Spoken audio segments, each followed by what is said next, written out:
Welcome to Celtic State of Mind. I'm John Dykes, and today I am joined by Robert Harvey, who is here to talk about his own football career, his writing career, and the work he is doing with Football Memories Scotland. We'll start off with that, Robert. I mean, over the last, I would say, 12 months to 18 months, there has been an upsurge in interest around dementia in football. We have lost some of our greats through dementia, through Alzheimer's, and so it's in the forefront of a lot of our minds at the moment, and I'm aware that some fantastic work has been done by yourself and the group that you're involved in. Please tell us how you got involved and what it is that you do. Well, Football Memories Scotland is a national programme. It's now been running for 10 years, just celebrated our 10th birthday. The purpose is to use football to help people, as you rightly say, with dementia. But it's much more than that. It's also anyone suffering from social isolation, loneliness and other memory issues. So although all groups across Scotland are dementia friendly, it's much more than that, and everyone's welcome to join the groups. So at the moment in Scotland, there's about 230 groups across the country. And just to give you a little background how this all started, this started with one man in one care home, and almost started by accident. And one day a gentleman named Michael White, who's a football historian with Falkirk, he was out in his local care home in Stenhousemuir, and he was showing people old football photographs. So he noticed that they were recognising 7, 8, 9 players, and that was quite unusual. And then one day, as he was doing it, one of the gentlemen says, "Here, Bill, come on, you join us. You join into this group." And Bill came across and joined the group. And this gentleman's name was Bill Corbett. And Bill was a footballer. He was an ex-Celtic player, actually. He played centre half for Celtic. He also had been capped for Scotland. He played for Scotland, for example, at Wembley. And Bill's recollections were superb. Anyway, Michael thought, this is unusual. He went back to the football historians group at Hampden. Now, I'm a volunteer with Football Memories Scotland. So he came back to Hampden. He said to the historians of the various clubs, "Listen, this is my experience. Look what's happening here. Can we have a wee trial in this, other clubs?"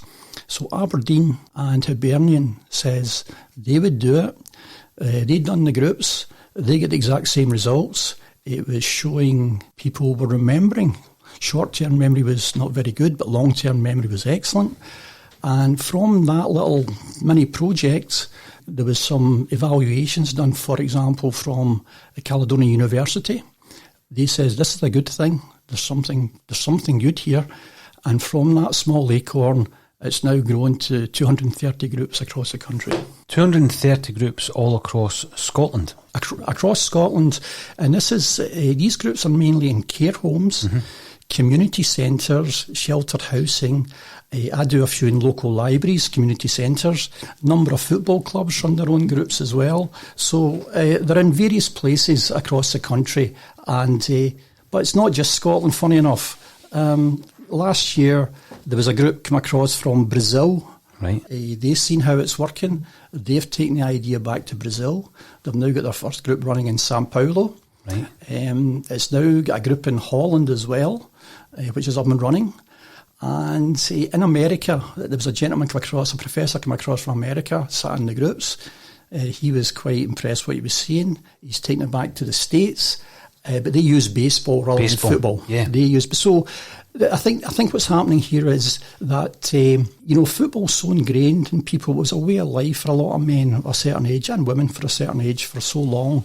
And although the short-term memory may not so be good, the long-term memories are still there. It's in there. It's ingrained in the memories. And not only visuals, you were telling me before, Robert, that it goes right into sounds and smells. We're sitting here in our number 7 studio, we like to call it, and I'm drinking Bovril, and the minute I smell that, it takes me back to a day at Tynecastle with my dad, watching Celtic. So tell us about the other senses that you use. So the main thing is football. We've got access to 7,000 images through the Scottish Football Museum. And this is this whole project is a joint partnership between the Football Museum and Alzheimer's Scotland. So the memories are definitely triggered by images, and that's why you see so many images along the table here just now. Mm-hmm. But also we've got a thing called a memory box, and that's across all the groups as well, many of the groups across the country. And in there might be things like carbolic soap, it might be liniment, there might be the old rattle. Mm-hmm. And when a lot of these people, folk who are struggling with their memory, for example, the trigger's not working with the photograph, as you rightly said, one of the other senses may kick in.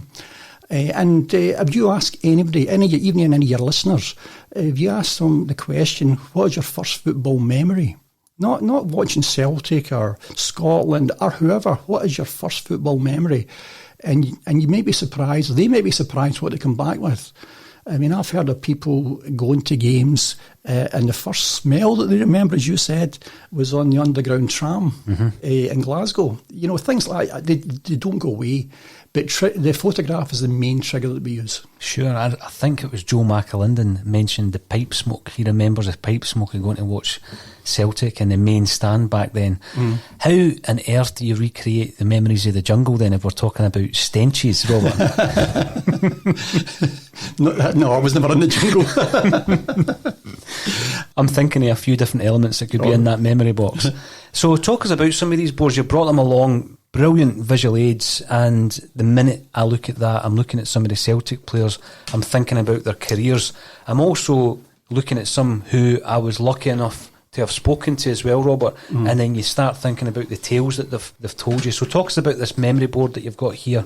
Now, this is really, the reason I put this together, I was asked to do a talk to a group purely for Celtic fans, and it was tremendous. It was just an amazing experience for me also to be part of that. And rather than the cards that you've got there and put them around the table, I thought I'll take half an hour, I'll put this board together and I'll use that. Now you can see it's a Blue Peter job. That's what that is. I've put that together with the images that you're seeing. And in that time we're going through just now with what's happening in Scotland just now and all over, there's no reason why you couldn't do this at home. Why have you done that cardboard at home and put these images on here? So what we've got here in front of us is we've got 15 Celtic players on that board. So if you look at the top left-hand corner, immediately you look at that image, and if you're sitting in a situation with someone, they might not recognise who that is. So you might give a couple of little triggers. So it's the triggers that's going to get something happening, maybe. So you would say, well, that was a Celtic centre forward. He's signed by Jock Stein. He would score 91% success rate with Celtic. He scored loads of goals. The year Celtic won the European Cup, he only played until Christmas. And of course, as you give the little help, they might start having a little think about it. You may say something, who does he look like? What famous actor does he look like? What was his nickname? What did the French call him? And he was called Marlon Brando. That's what the French called, as you can obviously see, it's Joe McBride. Yeah. I'm sure everyone is wondering who this is. So that's Joe McBride, the first player up there.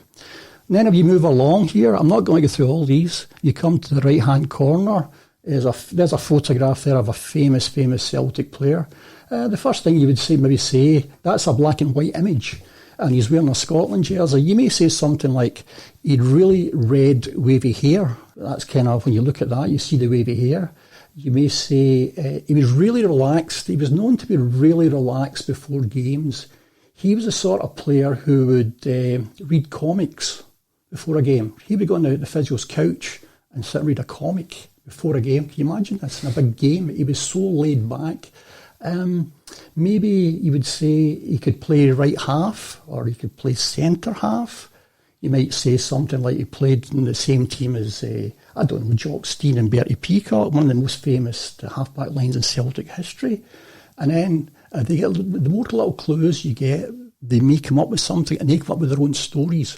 If you don't get anything, that's fine. You would go on to someone else, to one of their names. So if I asked you, Paul, if you picked something out there, who would you pick out and how would you describe it to our listeners? Well, there's two. There's two that are looking at me. The first one being the one and only Jimmy Johnstone, who is chasing after a ball with that look of determination on his face. He's in his prime, wearing the round neck Celtic jersey that they wore in Lisbon. And that's an obvious one for me because of the Jimmy Johnstone Academy and Charitable Trust, which is based at Cathkin Park and which we're involved in.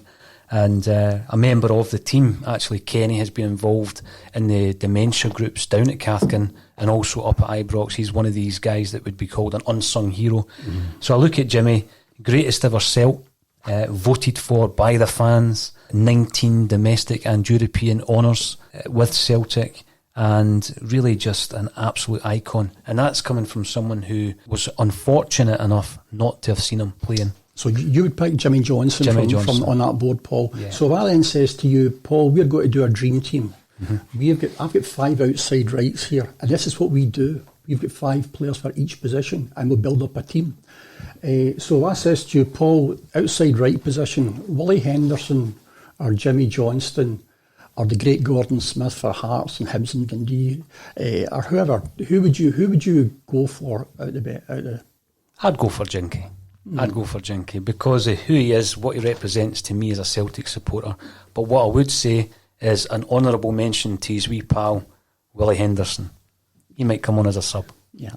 So a reality at the football memory sessions would be you may get a Rangers fan who would argue, for example, for Willie Henderson, quite rightly, and then you might give you a wee smile and says, Jinky was really better. Yeah. The other player you asked me, because even... And I'll come back to this. You mentioned about isolation. And it's something that I don't think many of us ever thought we would be faced with, Robert. But it's something that we are now looking at across Europe. And we might be in a situation in the coming weeks where we are feeling isolated. So even though we may not have issues with dementia at this moment in time, it might still be a good idea to start these memory boards, even if it's positive memories. Put a board together with positive memories so that if you are feeling anxious because of the global pandemic, you might be able to look at these positive memories and it might help to motivate these positive thoughts in your own mind. If you look at that board there, if you're a Celtic supporter looking at that board, every photograph there, as you rightly say, you will have a positive story. You will have a good story. So if I can just get down to the bottom here, see the second for the bottom there, that's Jock Stein standing on Celtic Park. He's standing with a player. Jock's got his old tracksuit on. The player's sitting in his training gear, and it looks like he's in the goal mouth, and they're having a chat. Now, that player there is Pat Stanton. I was speaking to an old journalist at one of the meetings 2 weeks ago, and him and Jock Stein were great pals. They were great pals, and he comes to a lot of our meetings and he shares these lovely wee anecdotes and stories with us. And he told me that Jock had told him at one time, if Jock Stein had ever moved on to Man United, his first signing for Man United was going to be that player. It was going to be Pat Stanton. I don't remember too much about Pat Stanton, but he must have been some player. But as you see, every one of those photographs here has got a story. And if I can, the one last comment I'll make on this board, Paul, you can have loads of fun with this. You can do a lot with this. On that board there is, I get access, I've done in the region of maybe 250 to 300 memory meetings. So I've seen people with the full spectrum of dementia, and this works at the early onset. Absolutely, I think we're all agreed on that. It's early onset. It becomes more hard as you go through the cycle. But through all the photographs that I see, my favourite photograph of them all is the one at the top left, and that is Bobby Murdoch. And that image there, and if you're a Celtic supporter, you will recognise that image if you could see it just now. And that's him celebrating a goal against Leeds United in 1970 at Hampden. And it's an iconic image because Murdoch is obviously celebrating. In the background, you see the old press box at Hampden. And for me, when I look at that just now, as you were just saying about positive, I was a 15-year-old schoolboy and I was standing about 50 yards from that. And when I seen him scoring the goal and celebrating, you know, I'm a local boy as well. I'm from Rutherglen, and I knew that he was only stayed a couple of miles up the road from where he was. And I just thought it was a magic moment, and it must be a magic moment for his family as well to have seen that as well. Absolutely, and again, just for you speaking about it, it's such an iconic image, beautiful photograph. Whoever captured that, because he's off the ground, both feet off the ground, and the arms aloft, the right arms aloft in the air, and many of his teammates who I have been lucky enough to speak to as well, Robert, you know, rate him as one of the finest midfielders in the whole world at that time. And a lot of them say he was a talisman, Jinky was the entertainer, but Murdoch was a talisman of that team. When I'm looking at that, and you're saying about his whole family, I interviewed his wee brother Billy about his memories, because Billy came through with the Quality Street Kids. And Billy says that he remembers the European Cup final because they're all watching it in his mum's living room. And when Celtic scored the winning goal, Billy jumps up and he bashes his head against a lampshade, which was new. So his mum's going daft at Billy, but Celtic are becoming European champions. And that was his memory of his big brother winning the European Cup. The other mention, looking at this board, is the great Sean Fallon.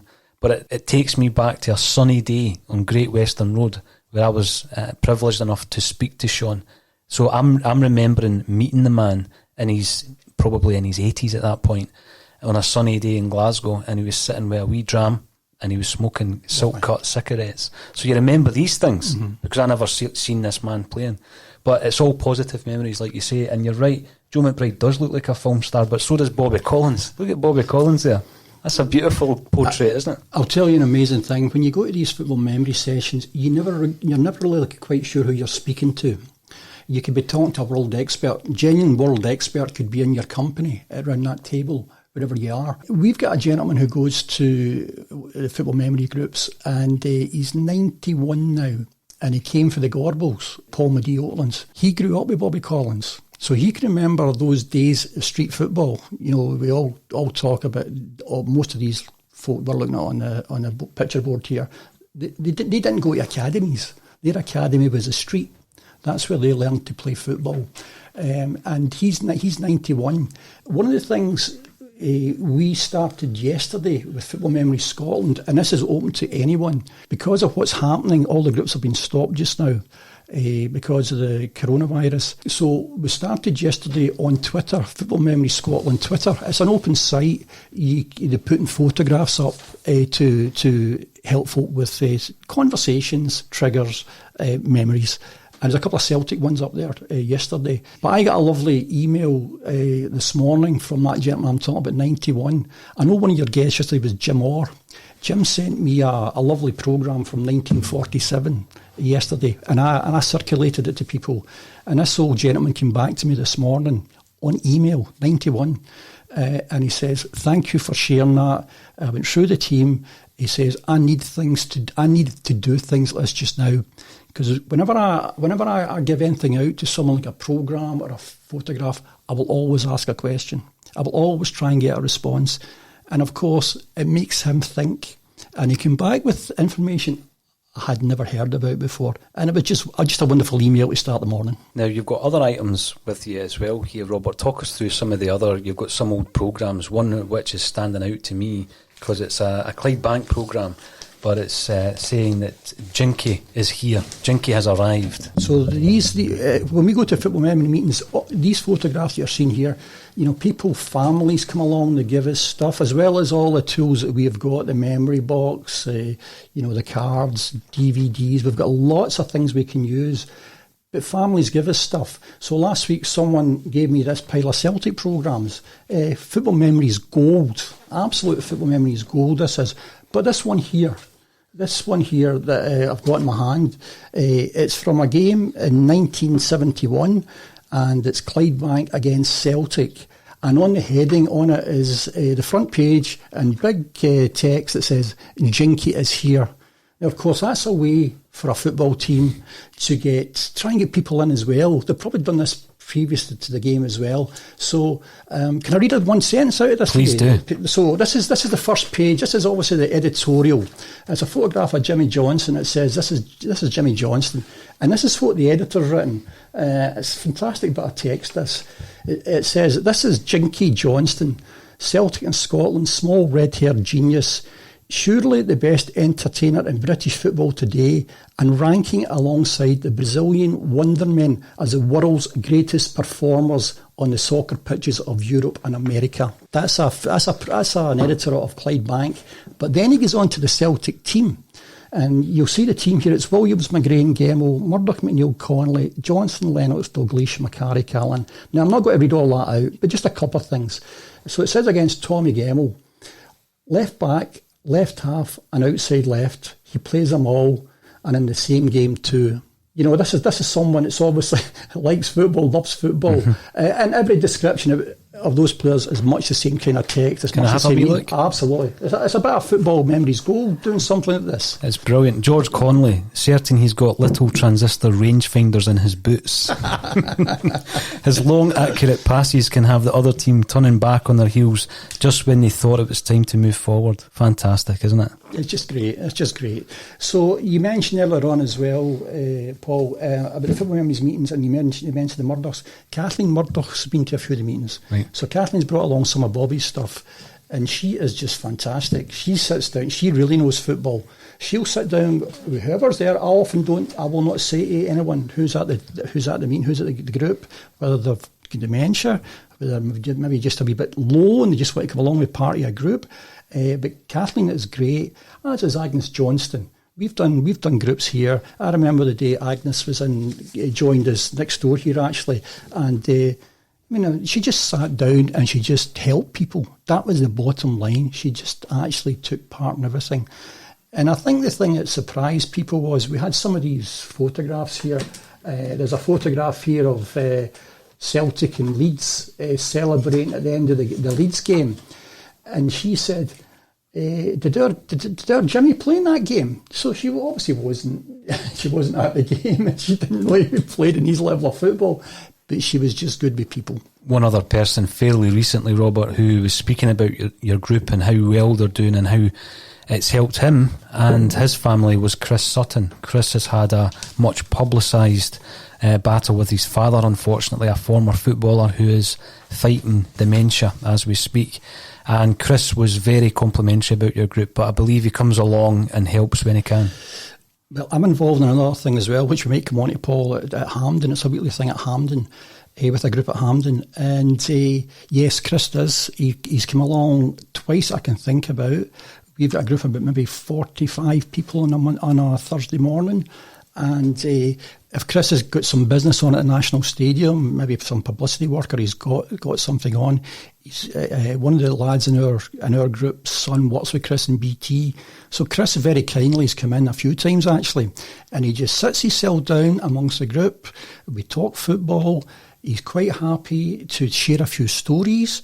As you say, he's happy to talk about dementia. If you want anybody on your side to talk about dementia, you probably want Chris Sutton. He talks so much sense, and then he'll just join in basically. So he's like a wee bit of inspiration. He's an inspiration for us guys as well when he walks in the door and sits down. And it's football, as we said earlier on. It's somebody says to me, it's a currency. Football. It's a currency of the people. Which is quite a description when you think about it. Mm-hmm. He's fantastic. I think one of the memories of this podcast is someone telling me when they go to a wedding and they're just looking around the room thinking, who can I talk to about football? That's that escapism, someone on the same level as them so they can chat about football. Now, you've also brought in a box over here, Football Memories, European Legends. Is this, you've mentioned before, is this spreading out all over European football? Well, what this is, there's two things here.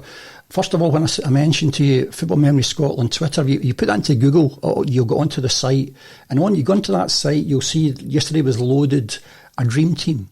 And so you can sit and do this at home, and you can pick the best 11 players of that period. I was asked, this time last year, along with a lot of other gentlemen at the group at Hampden from all various teams, we were asked to come up with 55 footballers from the periods 1960 to 1990. And the idea would be that as part of the legacy of UEFA 2020 is football memories. It's a legacy project. So these cards with all these fantastic players, it's a beautiful image at the front there. That's going to go to care homes all over the country, and that will be used to somewhere today, as we're sitting talking here, somewhere in Scotland just now, there'll be someone somewhere in a care home having a football memory session. Now these have not been fully rolled out yet, but those cards there that you've got beside you, they have been fully rolled out. So somebody will be doing a football memory session. And the reason I'm saying that is that there's various partnerships with Football Memory Scotland, including with hospitals, including with social care in Glasgow, for example, and the staff get trained. They come into Hampden, they're shown how to do it, how to run a session, what to look for, how to try and get some triggers, and they go back and they happily run their own sessions. So they will be using those. But this is a totally new part of the Football Memories programme is European Legends, so we will be using those also. And I'd like to say that Danny McGrain's in there. And we started actually picking out the best 11 players, in that whole period. We just started last week, and Danny McGrain is right back in that team. I remember doing a Football Memories group one day in a care home in Glasgow, and I said earlier on that it appears that Football Memories works best at the onset of dementia. But I remember one day a gentleman joined the group. He was in a wheelchair. He was quite advanced, and he couldn't speak. So he just couldn't talk, but he wanted to be part of the group. And as we were doing the group, I had a photograph of Henrik Larsson that someone had donated to the group. It was fantastic, it's there somewhere, but it was donated to the group. And he's seen this photograph, and he held it. He held this photograph of Larsson at Hampden, actually. It's a magic photograph. And then we eventually finished the session, and I was collecting the stuff up. This gentleman would not let go. He wouldn't let go. And the carer tried to get the photograph, couldn't get it off him. That's fine. It's probably in his room somewhere now. And he just kind of gives a wee smile as he was leaving the room. He's got what it obviously meant something to him. And one other thing I'll say to you about the Football Memories groups, I also remember one day a gentleman who we were told could be quite aggressive, the form of dementia he had. Anyway, we started the football memory session. He was good as gold for an hour. Absolutely brilliant gentleman. Great stories, great memories. But we were clearing up. As soon as we put all the photographs away and the memorabilia we got, he was basically having a wee go at some of the care stuff. It was like a light switch going off. So there's mountains and mountains of anecdotal evidence over 10 years backed up by the studies at Glasgow University and Caledonia University and various other places. So if you're going to do this at home, if you're going to, you'll be surprised what comes out of it, and you get a lot of laughter at it. I think the work you're doing is fantastic, and it would be great to stay in touch with you, Robert, and in any way, shape or form, if we can assist, we certainly will. And I think at these uncertain times, people are listening to podcasts and the radio and the media at large. What kind of tips would you give anyone who wants to put something together? Maybe if they are in isolation over the next 14 days or longer, what kind of tips would you give them, Robert? I would say if you've got access to social media for a start, I've given you the social media site for Football Memory Scotland. There's lots of stuff on there. There's little quizzes on there. There's a dream teams on there. You can pick the dream team. You're going to see lots of photographs. You're going to get lots of discussions on there. If you've got something like this, if you're interested, that took me half an hour to put together. Put together your own memory board. Maybe get your dad involved. Maybe your granddad. Maybe your mum. A lot of women come to these football memory groups. And maybe make it a family affair of putting something special to you. So have you asked your listeners just now, What's your favourite photograph? What's your favourite football photograph? I'd be really interested to see what they say. I've told you what mine is. I'd be really interested to hear what people say. What is that one image that jumps right into your brain when you do that? And make a start from there. Mm-hmm. Do it from your favourite. You could also this is limitless, what you can do at home with this. So, for example, if you've got a spare half hour this afternoon, why don't you pick the 5 best goalkeepers Celtic have had since 1960? And then tomorrow, pick the 5 best right backs and the 5 left backs. It will soon build up. You'll have that pool of players, and then maybe get your family to pick a dream team. Brilliant advice, Robert. Now, when we met this morning, you were standing on the terracing of Cathkin Park, a historical football stadium. What's your memories as a fan of coming along to Cathkin? Well, I live in Rutherglen, so it's only a few miles away from here. So I only remember one game actually coming to Cathkin Park, and my dad bringing me to see Celtic against Lanark. So that'd be sometime in the 60s. That's my one memory. My memory is that huge big surface, fantastic place to play football, and it's an area. When I was standing at the terrace this morning looking out over Cathkin Park, it's steeped in history. This part of Glasgow is absolutely steeped in history. If anybody's looking for a business idea in their years, months ahead, I walk into the football parks, include Cathkin Park in it. It's just steeped in history, this place. So that's what I was thinking about. And I obviously think my dad's not with us now, but so it's, and the other thing I was thinking about, Paul, was the track out there, or what's left of the track. I remember running around tracks when I was playing football myself. It wasn't a pretty sight sometimes. So just by being in that environment is bringing back these memories Absolutely. For you, Robert. Absolutely. And you mentioned coming along to watch Celtic. Tell us about some of your own memories as a young man coming along, watching Celtic here and at Celtic Park. My first game that I can remember, my first football memory is playing football in a place called Cathkin Braes, which is not far from here, with my father and all my pals for the street. So that's my first football memory. My first Celtic memory is coming to Hampden Park, around about probably 64 or 65, probably 65, when Celtic played Queen's Park in the Scottish Cup. I remember that day. I remember standing outside the pub in Rutherglen, waiting for my dad and his pal. Me and my pal waiting, we were ginger, waiting for my dad and his pal to come out the pub. Come over to the game. Celtic won 1-0 that day, and just that first impression of seeing Celtic is still there to this day. I can remember that. Now, I've walked that roads from Rutherglen across to Hampden probably hundreds of times now, absolutely hundreds of times. But for all the times I've done it, that one's still there. You're talking about football memories, Robert. You're in a place which is steeped in football history. Your words.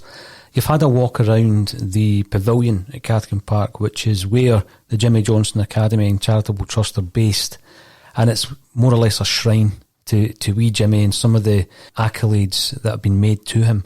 What's your thoughts on Cathkin Park Pavilion? I mean, it's a treasure. It's an absolute treasure. If you're lucky enough to come here and see some of the stuff here, it's the perfect place for helping people. We've been talking about with the dementia, social isolation. It's got a big topic ahead. And as soon as you walk in that door, you'll get the triggers all around you. It's all around about you. And if I can share one more story with you, I thought this was something very, very special when this happened. It's when we were doing a football memories group just next door here one day with a new gentleman who came with a carer, and he had dementia. And he sat down at the table with everyone, and he was getting very agitated, really agitated. So after about 15 minutes, which is it's okay, that's okay for that to happen. We got him up. I took him next door to the dressing room, and on the dressing room pegs was the football jerseys. As soon as he walked into that dressing room, something happened. It was like a light switching on. And he started to talk about his time as a little boy, and he was actually a ball boy here. And he could remember after the games, the Atlantic games, he could remember going into the dressing rooms and some of the players giving him a few pennies and things like that. And his carer was kind of taken aback with this. It's quite emotional, some things you see actually. As were some of the staff in here were quite emotional when they seen that happening. And that is purely down to the environment. Robert, memories of running around an old football track as a footballer yourself. Mm-hmm. Tell our listeners about your own football career. It's short, so this will be a short conversation. I was lucky enough to... I played for Clyde at a time where... This was in the early 70s, 73. I made my debut at Hampden Park when I was 17. I was at school. I was still at school. My mentor was a great friend of Jock Stein. My mentor was a gentleman called Archie Robertson, who was a manager of Clyde, who played for Scotland. Him and Jock were chalk and cheese, but way ahead in their thinking of football. Anyway, Archie was good enough to give me my debut on New Year's Day against Queen's Park. I literally turned up at Hampden with my boots under my arms, played the game. My first shot at goal at the Celtic end, I scored a goal for about 25 yards. Now, it was heading for Rutherglen Road, but it was one of those shots that hit the back of the net. So that was my first, that was my introduction to professional football. I was still at school. I played against, over that period, that was a golden period for football. Some great players. In regard to Celtic, the one that really, I remember a game we played against Celtic and the likes, you've got Kenny Dalglish photograph beside you and Danny McGrain. I remember a game against them in the Glasgow Cup. But these guys are at a level much higher. These are truly world-class players. These are great players. And I always believe football's at levels. You think you're a good player to play against somebody that's better, then you realise, wow, how good is he? And that's the way football is. That's why they're the top players. But the one that really sticks in my memory that I played against a few times and I thought he was an absolute gem of a player, it was Brian McLaughlin. And unfortunately he got a really bad injury. But when I played against him, he just made the game look easy. You know, when a good player, you can always tell a good player because they look like they've always got time on the ball. And Brian always looked like that. And unfortunately, things never worked out the right way for him either, you know. But what a player he was. It's a bad injury against Clyde, It was a bad injury against Clyde. And funny enough, I played every ground in Scotland. Because at that time, Clyde, as I said, were a bit of a yo-yo team, so you were going to, I don't know, Ibrox or Pittodrie or Tynecastle, whatever it was. And then next season, you were in the second division. That was only two divisions then.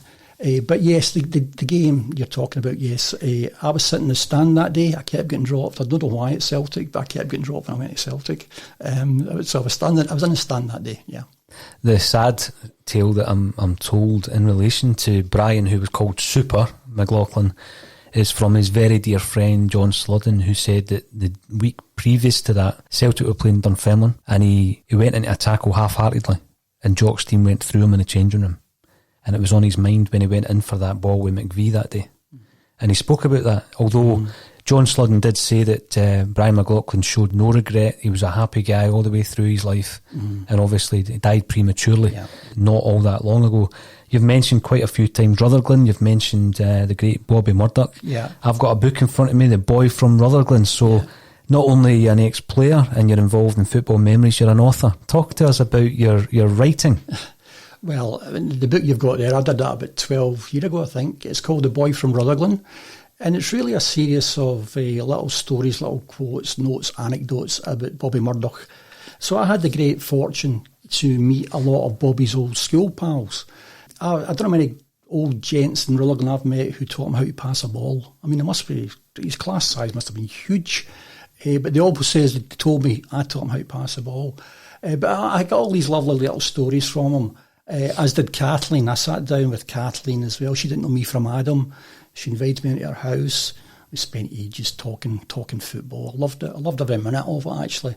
But some of the things about Bobby Murdoch when he was young, there was a famous game one of these gentlemen told me about, and it was in the local public park. You know, every town had football parks, 6 or 7 black ash parks.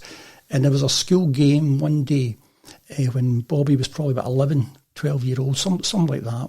And St Columkills, who he played with, were a really top team. And they were playing a team from View Park. So this team for View Bark came through, and this gentleman I was talking about says, I come into the dressing room going to the park for the game, and behind me there was this wee skinny guy with a wee mop of red hair, big baggy pants and wee skinny legs, and it was Jimmy Johnson. So in that game you had Murdoch and Johnston playing as schoolboys, and I don't know, maybe 10, 11 years later, these are the two top players in Europe in their position, but they were just young schoolboys. It must have been a special moment to see it. Jimmy's team won. They won 1-0. The gentleman I'm talking about got nutmegged. He remembers getting nutmegged, and I think Jinky scored the goal actually. So I heard a lot of little anecdotes about what it was like when Bobby was growing up. Then of course, my uncle Bobby came from a place called Spittle, which is a scheme in Rutherglen. And he used to hang around with my cousin, Brian. Now, on a Friday night, my uncle used to give Brian his pocket money. And Bobby Murdoch was always there as well. So Bobby got his pocket money as well off my uncle. And Brian was never happy at that. But they always supported Bobby. They always knew he was better. You know, he always knew he was going to be a footballer. So, of course, when he made his debut for Celtic, the whole team, the janitor, everyone involved went to Celtic Park, and they were so delighted that he scored a goal. He obviously did well. But the thing that really, really made me think this guy's special, Murdoch's really special, was, he played most of his career with a dodgy ankle. And I just found that incredible that he could do that. I used to see him in the main street sometime in Rutherglen, walking along, hobbling along. And I was always too shy to speak to him. I didn't want to bother him or anything like that. I really enjoyed just that experience of doing that. And again, because the subject of today's discussion is football memories, a few things that I've picked up over the years, chatting to his ex-teammates and others, was the fact that Bobby was always willing to help others. So he probably would have been fine with you going to have a wee chat with him. Bernie Slavin told me the story that he had been approached by Middlesbrough, and Bernie's mum went to the same chapel as Bobby's wife. So Bernie's mum comes home with Bobby Murdoch's phone number. Give Bobby a phone, he wants to talk to you about Middlesbrough, because Bernie was apprehensive. He was in this dilemma about moving at the age of 24 down to Middlesbrough, and he had this conversation with Bobby Murdoch, and Bernie's a big Celtic man, he's talking to a Lisbon Lion. He says, but Bobby was just brilliant with him. And then obviously he was hugely influential in the career of Graham Souness down at Middlesbrough when he was coming through as a young player. And then, believe it or not, Craig Johnson, the guy who went on to develop the Predator football boot, who made his name at Liverpool, as a youngster at Middlesbrough, Bobby Murdoch was his mentor as well. Yeah. So you pick up these wee stories about Bobby Murdoch, and many players that played alongside him reckon he was probably let away a wee bit too soon. As a Celtic fan, would you agree with that? I'd agree with that, absolutely. I think he did a lot more to give Celtic. But that photograph, Paul, on the front here, that photograph there, you see Murdoch in his prime, the dirt on the sock with a hard tackle somewhere. That photograph, you probably know Pat Woods, who's done so much writing. I think people who write on Celtic players and Celtic history do a great service for the fans. I think the research people do and the information we find out is fantastic. So I'd contacted Pat Woods saying, Pat, I'm doing this thing. I didn't know Pat Woods at that time. And he says, well, what to do? Go up to the Mitchell Library in Glasgow. I've got a vault there of Celtic stuff. You've got my permission to use that vault. Go through and find whatever you want to use. And when I opened the vault up, that photograph was lying in the top, and that's why I decided to use that photograph. So I think it's a wonderful photograph. But can I go back one stage, Paul? You mentioned there, obviously Bobby was a Lisbon Lion. The other thing that I should have said to you was, when I was at Clyde, of course, we had a Lisbon Lion as a manager, and it was Billy McNeill, although it was only 2 months. And I still remember to this day the first time Billy ever came into the dressing room as a manager to do his first team talk. And we're all young guys. We're all sitting around the dressing room as you do in a football dressing room. Probably the most high-profile person you would know, or your listeners would know, would be Stevie Archibald. So we used to all sit together, and Billy came in. And because he was so iconic, you've seen Celtic over that period. Was it 5 semi-finals, European tournaments, and that fantastic run, it made him world renowned. He was such an iconic figure. And if you looked in Europe at that time, if you says the 3 or 4 most high-profile people, faces folk would recognise, it's a good chance Billy McNeill would be one of those. So he walked in the dressing room, and we were all thinking, what's going to happen? What's he going to say to us?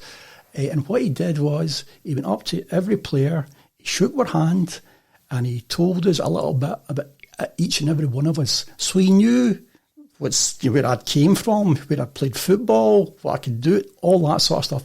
And that was it. It was just amazing.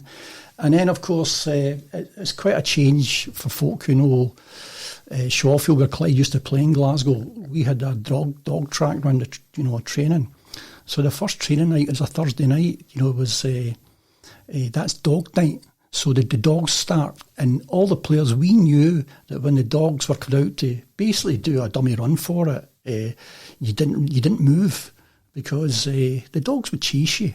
And of course, Billy walked out, and the tannoy system around the ground and told everybody to shut up and not move, basically. And I was looking at him thinking, God, it's a long way from Lisbon to Shawfield. He's wondering what's going on. He can't move. So, but he was obviously only at Shawfield for a couple of months, but very, very impressive man. Scottish football, the greyhounds at Shawfield, the stock cars at Cowdenbeath, there's no place like it. You asked earlier on the first football image that comes to your mind, and I've got to say mine was Big Billy lifting that European Cup. That is the finest, most iconic image that I've ever seen of anything relating to Celtic. Robert Harvey, it's been an absolute pleasure to speak to you today, and hopefully we can talk to you again. Thank you very much.